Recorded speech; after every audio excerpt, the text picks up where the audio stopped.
Ok, je vous montre un peu ce que j'ai commencé l'année passée, au début de l'année. Et surtout, lorsqu'on a entendu avec le Covid, toutes les restrictions, je commence un peu à réfléchir qu'est-ce qu'on peut, quelles sont encore les possibilités au lieu de regarder les limitations. Et j'ai pensé aux frères que j'ai formés au Cameroun. Et comme vous ne pouvez pas faire des visites là-bas, je pense que comment on pouvait envoyer par les médias sociaux les instructions, le matériel pour accompagner ces frères à faire des disciples. Et j'ai commencé avec un groupe, d'abord c'était 20 personnes, mais après c'était quinzaine. Et j'ai commencé à les envoyer. Ici à droite, vous voyez le coach, ça c'est moi. Et j'envoie aux frères, une quinzaine de frères, par WhatsApp, un petit fichier.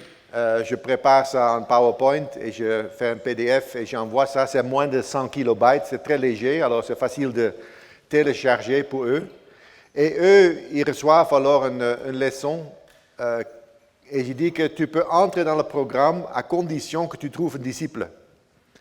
Alors, ils ont cherché quelqu'un, ou deux, ou même trois, et ils sont en train de rencontrer cette personne une fois par semaine, une fois par 2 semaines. Et j'envoie alors ces questions qui sont et bibliques, mais aussi pratiques et réflexions. Et j'encourage les mentors ici aussi de partager leurs connaissances et de les accompagner aussi, ou que de les inviter à l'accompagner dans les travaux pratiques dans le plan spirituel. Et vous voyez ici quelques images où ces frères sont ensemble.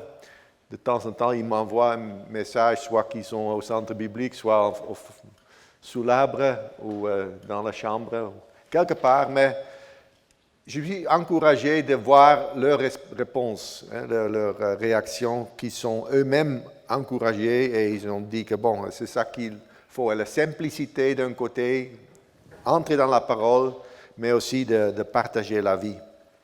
Et il y a encore ici une photo d'un frère au nord, c'est la même personne et il envoie plusieurs photos. Il a plusieurs disciples et ici à droite, vous voyez qu'il se tient. Il fait très chaud là-bas. Il se tient alors avec son disciple et l'instruit. Et un frère très fidèle doit aussi faire des sacrifices pour arriver à des endroits où ce disciple se trouve. Mais il voit comment la personne aussi est en train de se développer et en train de grandir. Voilà juste 2 exemples de loin, n'est-ce pas, du Cameroun, mais aussi plus proche, il y a des liens, soit vis-à-vis avec un frère, un ami avec lequel on se rencontre, mais aussi avec un disciple. La question dans notre table, c'est qui demande qui? Est-ce que le mentor demande le disciple ou le disciple demande le mentor? Je crois que les deux sont possibles. Le disciple peut souhaiter que je voudrais bien être accompagné. Est-ce que tu peux, je te connais un peu, j'ai vu ta vie, je t'observais, est-ce que tu voudrais m'accompagner? Et là, on trouve une modalité, comment ça peut se réaliser. Mais aussi, le mentor peut voir, comme j'ai donné l'exemple avec mon fils, qui voit un jeune, soit par le cours alpha, soit par un jeune dans l'assemblée, même un fils d'un des frères de l'assemblée, n'est-ce pas? Est-ce que je peux t'accompagner? Et ce n'est pas une compétition avec le père, mais c'est vraiment un enrichissement encore pour le jeune. Et il peut s'exprimer de façon différemment qu'avec son propre père. Alors je vous encourage de penser à des personnes moins avancées dans la foi, mais aussi si vous cherchez encore quelqu'un qui pouvait vous aider, alors c'est aussi bien de demander à une personne plus expérimentée dans la foi. Et ça peut être dans un certain domaine, n'est-ce pas, de certaines relations du couple. Je me rappelle avec Pierre Cono, on a fait des réunions de couple avec plusieurs couples, et c'était pour un temps, plusieurs années, quelques années en Suisse allemande. C'était ça, une bonne instruction d'être aidé dans comment vivre en tant que jeune couple. Voilà. On passe vers le deuxième, accompagner vers la maturité. Et il faut être disciple avant de faire des disciples. Il faut quand même cette intégrité de vie. On ne peut pas dire des choses et enseigner quelque chose qu'on ne vit pas nous-mêmes. Il faut suivre le Seigneur dans la vie pratique avant d'inviter quelqu'un de suivre le Seigneur. Et le but final pour un disciple, c'est de devenir comme le maître. Et le maître, ce n'est pas le mentor, mais c'est le maître, le grand M majuscule, le Seigneur. Et cette démarche prend toute une vie. Personne ne peut dire maintenant j'y suis arrivé, mais ça prend toute une vie. Le verset de Luc 6, le disciple n'est pas plus que le maître, mais tout disciple accompli sera comme son maître. Et l'idée là, c'est le rabbi, n'est-ce pas, qui avait des disciples qui le suivaient. Et ce n'était pas dans une salle de classe, mais c'était un accompagnement, n'est-ce pas, en route. Et comme le Seigneur Jésus aussi, il faisait, n'est-ce pas, lorsqu'il marchait dans les champs, il enseignait sur ce qu'il voyait. Lorsqu'il voyait les malades, ils étaient alors sur le tas formés. Et le but du disciple, c'est de devenir un jour comme son rabbi. Et ce rabbi, alors, à son tour, il enseignait, montrait aussi ses habitudes, comment il vivait sa vie de piété, sa manière de respecter le sabbat, son interprétation du Torah, comment il lisait, comment il transmettait. Il modélait devant eux. Et à son tour, le disciple, il posait des questions. Il voulait savoir comment, comme les disciples aussi, on pose le Seigneur, comment ça et pourquoi ça. Et aussi, il mémorisait, il apprenait comment le rabbi a parlé, et aussi il mémorisait aussi des paroles et apprenait de lui. Et après une certaine étape, souvent à partir de 13-30 ans, il devenait lui-même aussi un maître pour d'autres et commençait son propre école. Bien toujours, il connaissait qu'il y a son maître qui pouvait consulter, mais lui-même commence déjà à transmettre. Et je crois que ce principe, aussitôt qu'on commence aussi à transmettre à un autre. Et ça donne alors cette idée de multiplication. Le maître était un modèle à imiter.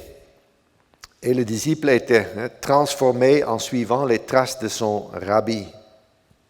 Pierre dit ça clairement, où il dit en 1 Pierre 2, verset 22 et 1.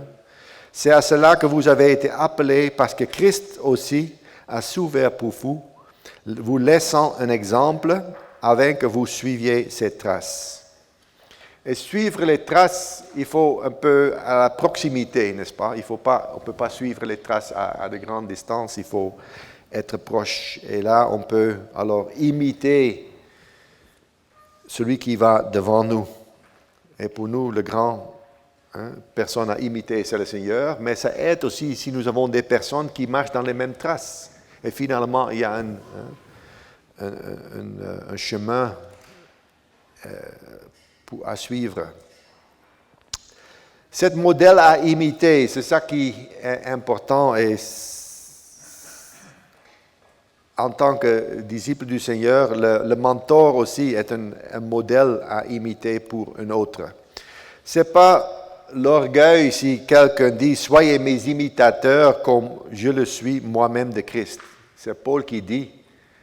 Et est-ce qu'on dit à un disciple « Il faut me suivre » ?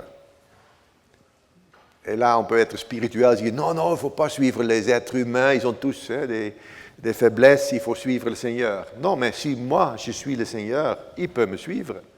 Je suis un exemple pour quelqu'un, ce n'est pas l'orgueil de dire que suis-moi comme moi je suis le Christ.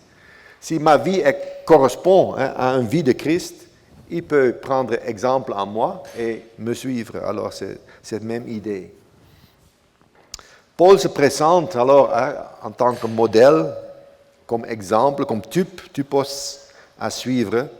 Et cela ne signifie pas qu'il n'y a aucune faiblesse en lui. Et ça ne veut pas dire qu'il y a perfection. C'est que non, on a besoin d'un modèle. On sait que le Seigneur est notre modèle, mais le Seigneur n'est pas si pressant qu'un être humain. Et on veut bien modeler, on veut apprendre de lui comment il vit, comment il vit sa vie spirituelle. Et Paul, à plusieurs reprises, il prend cette idée d'imitateur, d'être modèle. En Philippiens, il dit « Soyez tous mes imitateurs, frères. Suivez-moi. Portez les regards sur ceux qui marchent selon le modèle que vous avez en nous. » Alors, aussi, portez les regards sur ceux qui marchent selon le modèle que vous avez en nous. De nouveau, 2 Thessaloniciens, nous avons voulu vous donner en nous-mêmes un modèle à imiter. Et c'est bien d'avoir que nous soyons un modèle, que l'autre voit en nous une personne qui vit proche du Seigneur. Et c'est ça qu'on veut bien imiter. On a besoin des bons exemples. Tite et Timothée sont aussi appelés à se présenter comme modèles à suivre. Paul dit à Timothée, et bien qu'on peut dire de Timothée, il était timide et Paul devait tout le temps l'encourager, mais à son tour, il dit à Timothée que personne ne méprise ta jeunesse. Alors, ce n'était pas un papa dans la foi, mais sois un modèle pour les fidèles en parole, en conduite, en amour, en foi, en pureté. Sois un modèle, Timothée, pour tous ceux qui... il ne faut pas qu'ils méprisent ta jeunesse. Le fait que tu es jeune ne te disqualifie pas. Tu peux être un modèle pour ceux qui sont moins avancés dans la foi. Et regardez en parole, ce qu'il dit, comment il parle, sa vie, sa conduite, son amour, comment il réagit envers d'autres personnes, et son amour aussi vers le Seigneur, en foi, sa confiance, et aussi en pureté. Alors, ceux qui font le camp, il y a tout un plan ici, comment être modèle en parole, conduite, amour, foi, pureté. 5 jolis messages. Exhorte, en Tite, Paul dit, exhorte de même les jeunes gens à être modérés, te montrant toi-même à tous égards un modèle de bonnes œuvres et donnant un enseignement pur, digne, une parole saine et irréprochable. Aussi, Tite a été appelé à être modèle.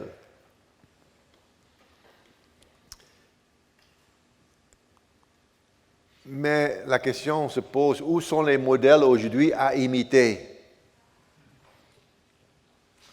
Gandhi, il a dit, et vous connaissez les hindous, il dit, j'aime votre Christ, je n'aime pas vos chrétiens sont si différents de votre Christ. C'est un témoignage tragique, n'est-ce pas? De dire que oui, Christ, j'aime votre Christ, mais ce que vous avez fait de votre chrétienté, je n'aime pas. Et combien souvent on entend aujourd'hui, oui, Dieu, je n'ai rien contre Dieu, je crois même en Dieu, mais l'Église, et là on peut dire beaucoup de choses négatives sur l'Église. Et c'est ça un peu comment le monde regarde. Pourquoi ce n'est pas l'Église est comme le Maître? Pourquoi nous avons un si mauvais témoignage dans le monde? Et avec tous les scandales qu'on connaît. Et on a besoin des modèles, on a besoin des héros. On aime avoir des gens sur lesquels on regarde et « Waouh!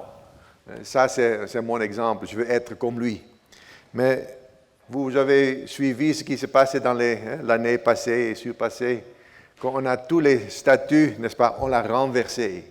Parce qu'il y avait quelque chose dans la vie de ces hommes, n'est-ce pas, que non, ce sont plus nos héros.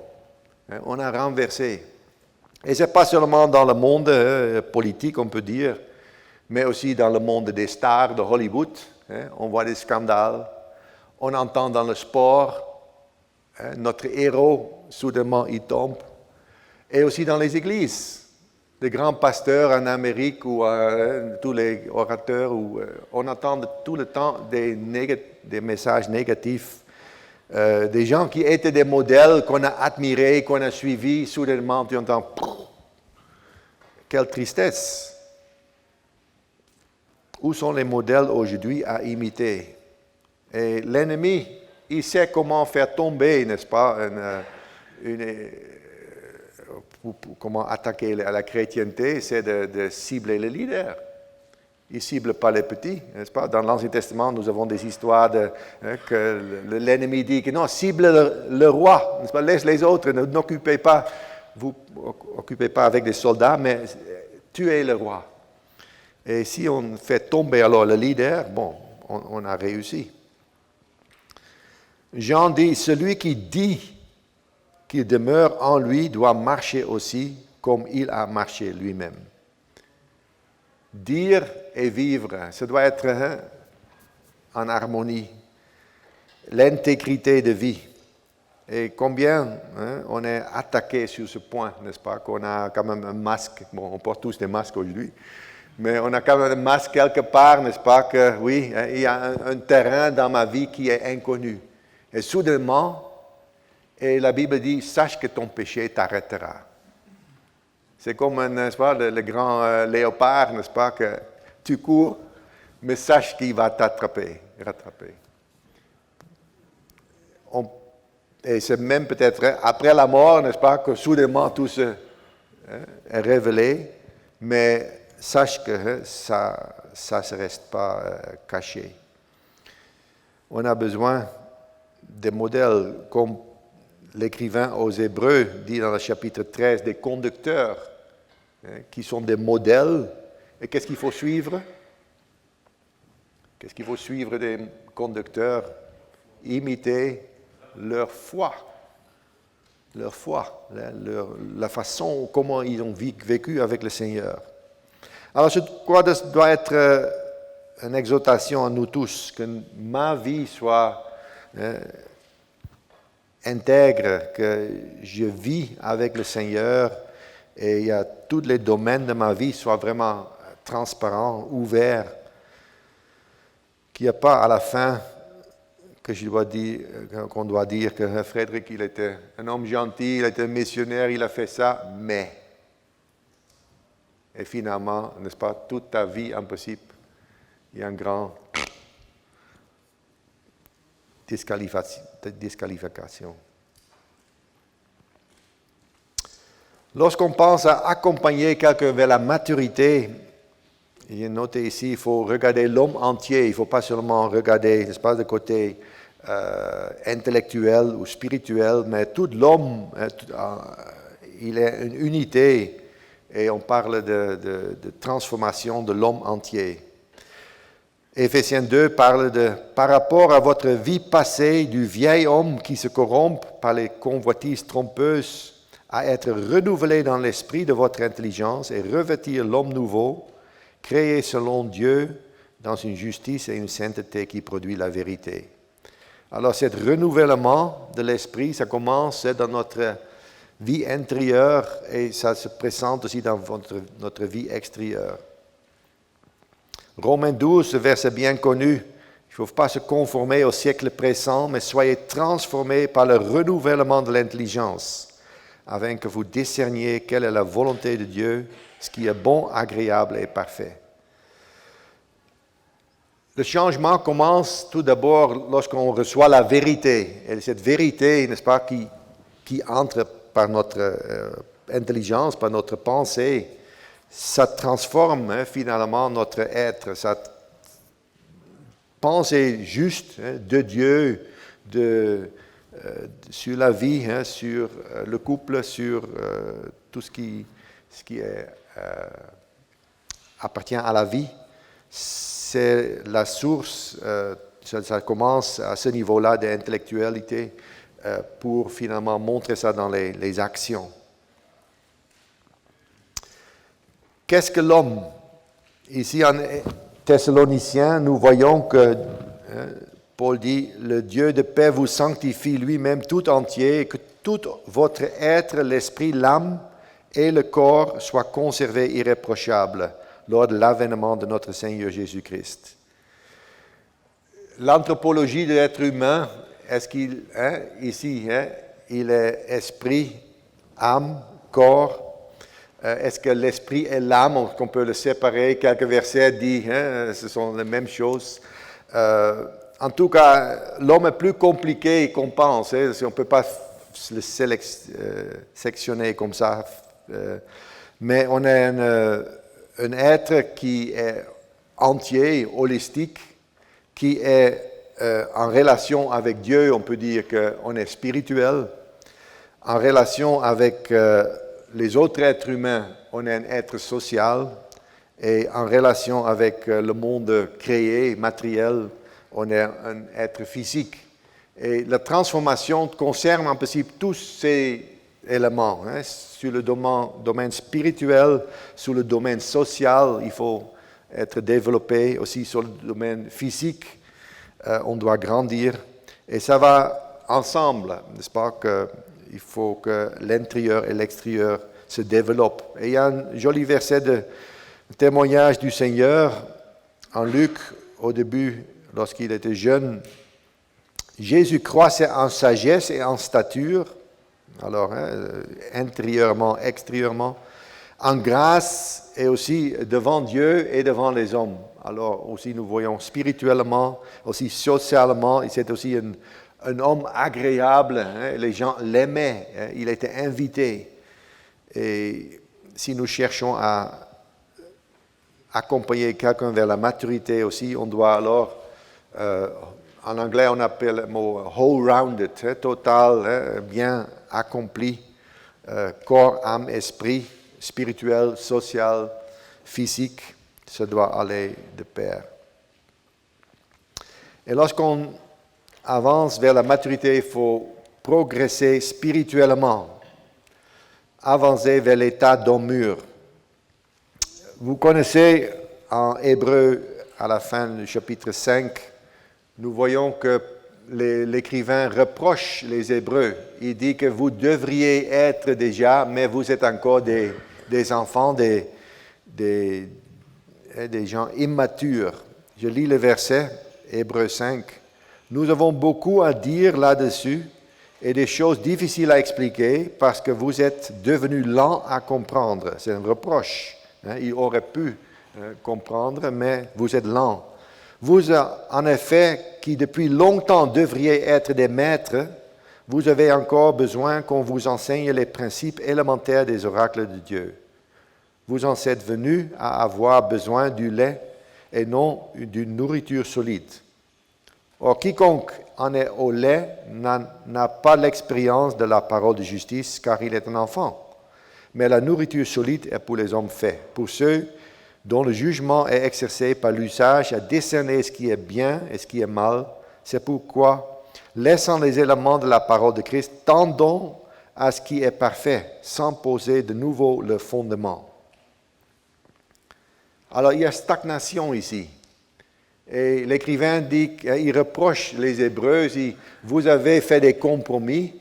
Et l'arrière-plan, c'est qu'ils étaient probablement dans les difficultés, ils étaient persécutés, ils voulaient abandonner Christ, rentrer dans le judaïsme. Et ça les a bloqués aussi à un niveau spirituel qui n'avançait plus. Et il dit ici, vous devriez être des maîtres, mais vous êtes encore des enfants. Vous avez besoin du lait et pas de la nourriture solide. Et lorsque nous voyons dans l'assemblée des gens, et peut-être aussi nous-mêmes, et nous sommes dans l'assemblée, où est la croissance? Est-ce qu'on voit vraiment que quelqu'un progresse dans la vie de foi? Ou est-ce que quelqu'un est en stagnation? Et pourquoi il y a stagnation? Ça peut être à cause de compromis avec le péché. Ça peut être parce qu'on est trop occupé et trop en souci avec d'autres choses. Mais pourquoi il n'y a pas une croissance continuelle? Pourquoi on a un peu l'attitude qu'une fois que tu es dedans, tu te reposes et tu es avec nous, n'est-ce pas? Tu as ta place à la table, tu es baptisé, calme-toi, n'est-ce pas? Attends le Seigneur. Mais on a besoin d'avancer, de continuer à grandir dans la foi. Et Je crois que le mentorat, accompagner quelqu'un vers la maturité, peut aider à donner ce défi aux gens de les inviter à grandir. Et je voulais encore souligner, lorsqu'on a parlé de mentor, c'est toujours une relation volontaire et gratuite. Et ce n'est pas un abus spirituel où quelqu'un dit maintenant, je veux régner ta vie. C'est vraiment, cette liberté doit être là, mais c'est volontaire que quelqu'un veut qu'un autre pose des questions, me place devant une autre perspective, modèle devant moi, un exemple à suivre. Et Paul dit à Timothée que tes progrès soient évidents pour tous. Est-ce que le progrès de ma vie est évident? Est-ce que les autres ont vu en moi une croissance? Ou est-ce que ma vie est aussi un peu stagnation? Et vous savez comment grandir dans la foi? Bon, quelquefois, il faut avoir il faut inputer, il faut avoir une autre perspective. Il faut tout d'abord lire ta Bible, prie chaque jour. On sait tous que c'est important, mais il faut le faire. Et comment on lit la Bible? Est-ce que c'est un livre sec et lourd? Ou est-ce que c'est vraiment la nourriture? Bon, peut-être il faut recreuser, peut-être il faut faire un cours, lire un bon livre, entendre quelque chose,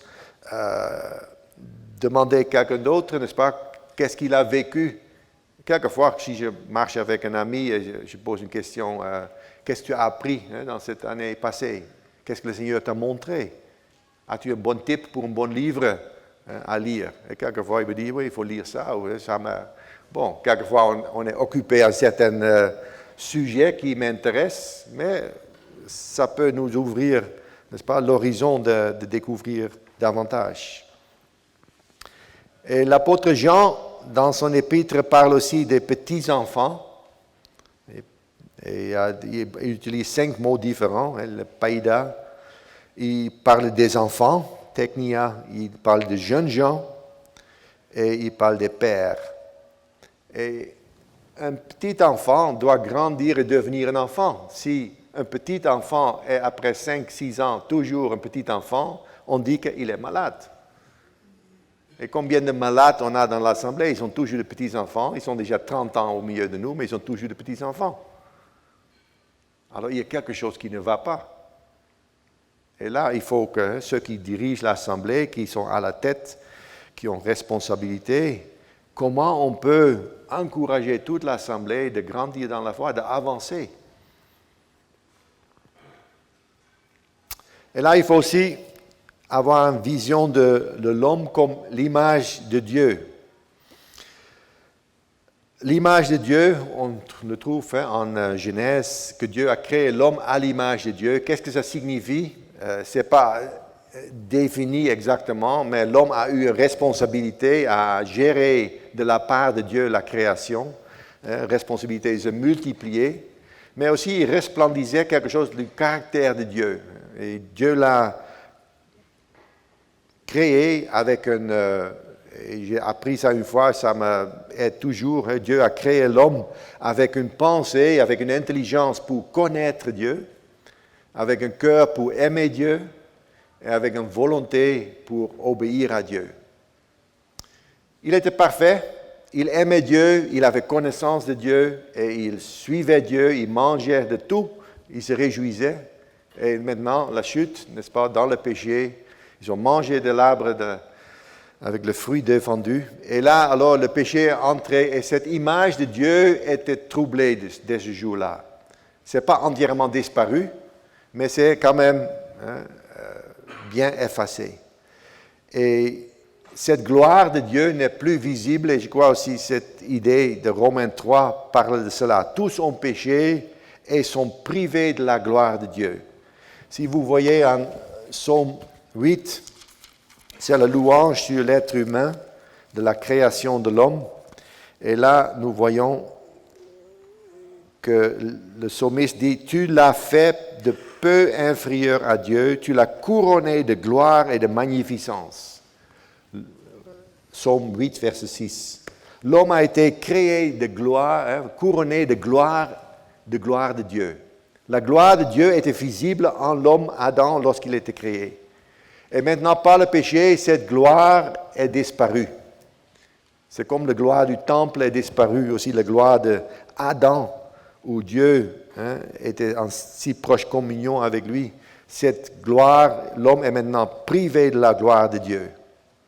Et Dieu décide alors d'envoyer Christ, le modèle. Comme le modèle, Adam n'était plus un modèle, Christ était l'image du Dieu invisible.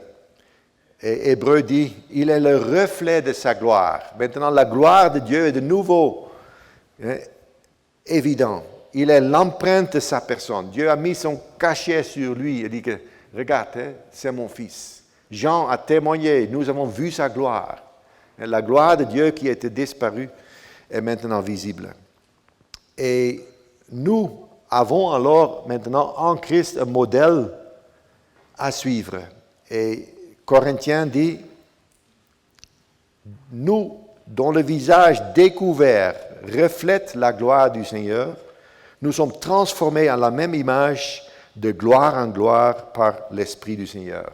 En contemplant Christ, cette gloire de Dieu revient, cette image de Dieu est reconstruite. Et c'est une transformation de nos pensées, parce qu'à cause du péché, l'homme ne connaissait plus Dieu comme avant. Il avait souffert aussi dans la connaissance de Dieu. Il a souffert dans les affections pour Dieu. Il n'aimait plus Dieu. Il aimait lui-même et Satan. Et aussi, il n'a plus obéi à Dieu.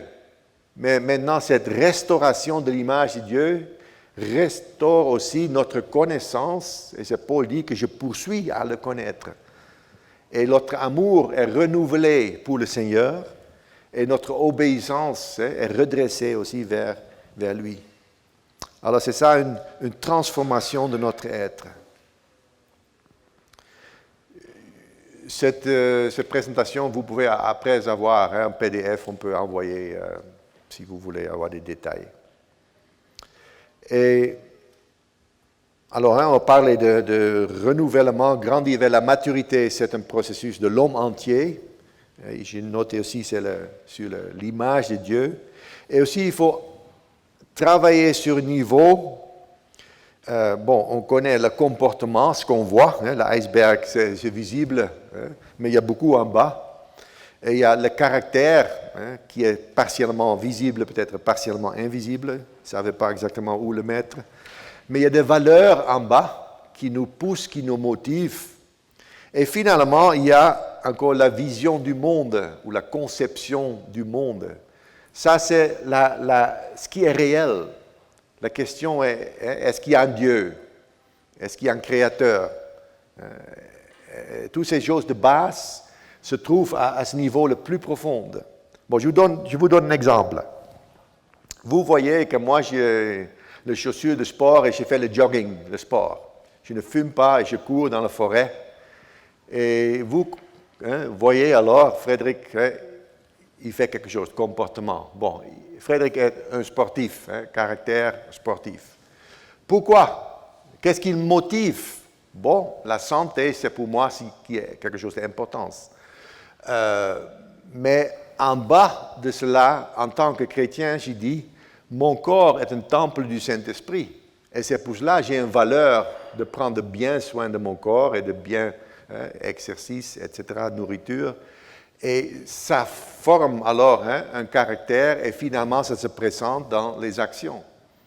Et on ne doit pas seulement changer le comportement. Ça ne tient pas. Si on travaille avec quelqu'un, il ne faut pas seulement s'arrêter au niveau que maintenant il faut agir différemment. Parce que si au fond, ce n'est pas changé, il va une fois le faire et prochainement il ne va pas le faire. Si on dit simplement à quelqu'un qui fume et qui a une addiction, il dit il faut plus fumer, c'est très très difficile. Il n'aura pas cette motivation. Il faut qu'il trouve alors des motivations plus profondes pour arrêter. Et alors, la vision du monde, c'est ce qu'est la réalité de la vie. Quoi, la parole nous présente ce qu'est la sagesse, ce qu'est juste, ce qui est droit, ce qu'est amour. Aujourd'hui, on a beaucoup de choses qui sont redéfinies. À l'époque, on pensait que tout le monde comprend, et aujourd'hui, non, c'est plus comme. Si je donne seulement un exemple, ce qu'est un homme et ce qu'est une femme. Aujourd'hui, on pose des points d'interrogation aussi derrière ces choses-là. Alors, où est-ce qu'il faut chercher des réponses? Alors, il faut aller en profondeur, et la parole nous donne alors cette vision chrétienne du monde, une perspective de Dieu, créateur. Il y a une création, il y a un début et une fin. Ce n'est pas réincarnation, ce n'est pas une catastrophe totale et plus rien, mais il y a alors un autre monde qui s'annonce. Alors, cette vision biblique est importante lorsqu'on travaille dans le mentorat avec un disciple. Voilà, je n'ai pas tellement rattrapé, mais on va entrer dans le groupe et on va quand même, avec 25 minutes, arrêter à l'heure. Merci.